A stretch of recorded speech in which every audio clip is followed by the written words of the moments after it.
Once your waveforming calibration is complete, you can start configuring waveforming. Go to the fine-tuning menu, where you set your base management. If you have not yet turned base management on, do so now. Then switch to the Waveforming Settings tab. After setting waveforming to on, you need to tell the waveforming algorithm which subs are emitters at the front of the room and which ones are absorbers at the back of the room. Note that the order of the subs in this list matches the order in the 3D view. If you don't remember which subs are which, you can use the pink noise in the 3D view to identify them, so you know which are in the front and which are in the back of the room. The Waveforming Settings page in the Base Management section of the GUI gives you 5 possible settings for the decay control strength. These settings are fairly self-explanatory. Maximum decay control tends to make for dry acoustics, while a minimum setting allows a bit more of the room's natural reverberation to be involved. This is a matter of personal preference more than anything. But in our experience, high and max are usually the preferred settings. You may prefer one setting when watching movies, and another when listening to music. You can change the settings by selecting the one you want from the pop-up menu and clicking Apply.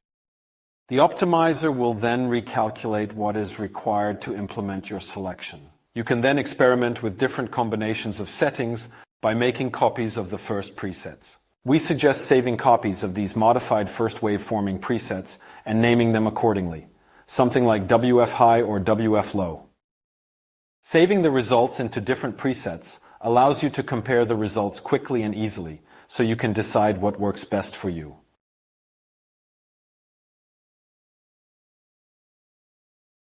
If you open the Advanced section by clicking on the plus sign, you can access some additional settings that allow further customization.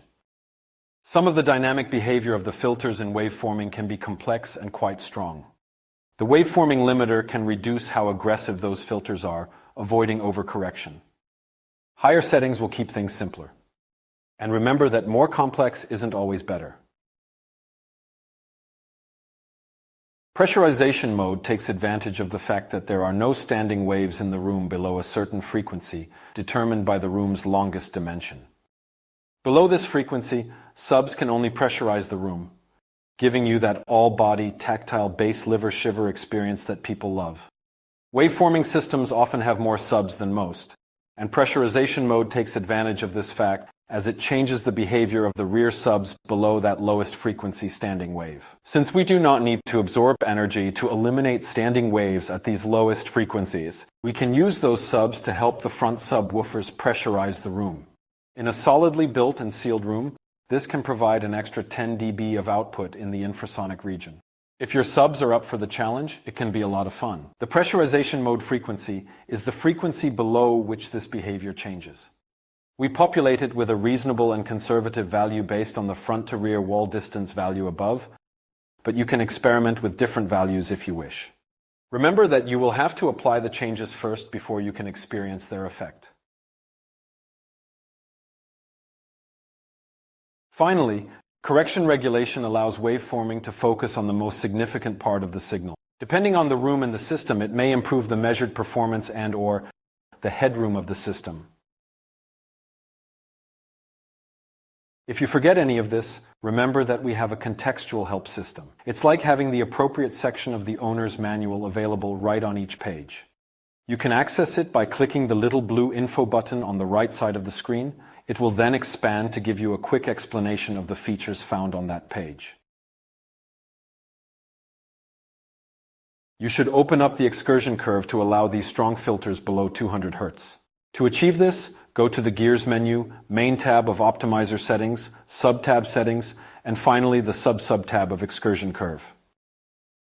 The green area represents what the optimizer may do here in terms of EQ. By default, we link all the speakers except the subs. In this case, we want the opposite.